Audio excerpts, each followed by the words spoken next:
Welcome to Chillin' 101. We hope this video helps. You'll start by verifying One UI and that the app exposes shortcuts. This determines available actions.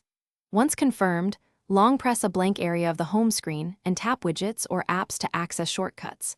Then pick the app and the exact action or contact you want as a shortcut. This saves time because a single tap now triggers that task directly. Make sure to position it where you can reach it quickly and proceed to customize appearance in the next step. Now you customize the shortcut so it behaves the way you expect. Tap and hold the new shortcut to edit its label and icon for instant visual recognition. This matters when you have many items. Once done, move it into a folder or dock to group related tasks and reduce clutter. If the shortcut triggers sensitive functions, make sure the app has required permissions, otherwise the shortcut will fail. After adjustments, test the shortcut to confirm it performs correctly. Finish by testing the shortcut several times to ensure reliable execution.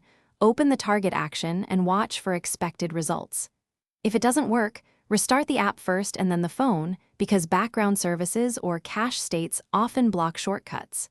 If the shortcut disappears after an app update, recreate it quickly. Updates can change exposed actions.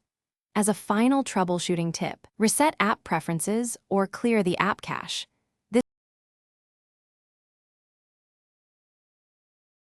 Thanks for watching.